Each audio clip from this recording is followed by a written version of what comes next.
செய்திகள் தொடர்கின்றன. தாய் புலியால் கைவிடப்பட்ட 4 புலிக்குட்டிகளை தான் ஈன்ற குட்டிகளாக கருதி நாய் ஒன்று பாலூட்டி வளர்த்து வருவதை ஏராளமான சுற்றுலா பயணிகள் பார்த்து செல்கின்றனர். சீனாவின் ரோங்சிங் நகர மிருகக்காட்சி சாலையில் உள்ள பெண் புலி ஒன்று 4 குட்டிகளை ஈன்றுள்ளது. குட்டிகளை ஈன்ற பின் அந்த புலி அவற்றிற்கு பாலூட்டாமல் சென்றுவிட்டது. இந்நிலையில் அங்குள்ள நாய் ஒன்று தனது 2 குட்டிகளுக்கு பாலூட்டி வந்தது.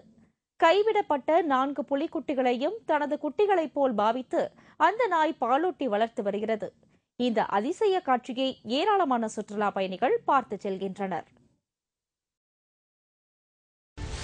தங்கம் மற்றும் வெள்ளி விலை நிலவரம் வழங்குவோர் லலிதா ஜுவல்லரி, சென்னை, மதுரை.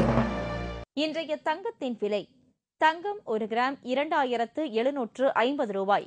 1 பவுன் ஆபரண தங்கம் 22,000 ரூபாய். 24 கேரட் தங்கம் 10 கிராம் 29,415 ரூபாய்க்கு விற்கப்படுகிறது. இன்றைய வெள்ளியின் விலை: 1 கிராம் வெள்ளி 58 ரூபாய். 1 கிலோ வெள்ளி 54,170 ரூபாய்க்கு விற்கப்படுகிறது. மீண்டும் முக்கிய செய்திகள்.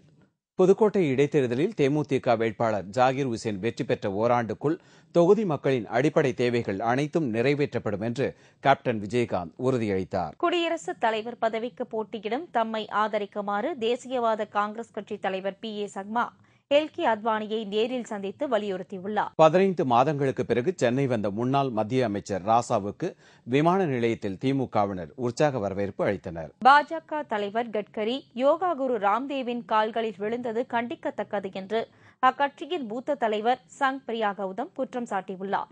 இத்துடன் செய்திகள் நிறைவடைந்தன. மீண்டும் செய்திகள் இரவு 10 மணிக்கு. வணக்கம்.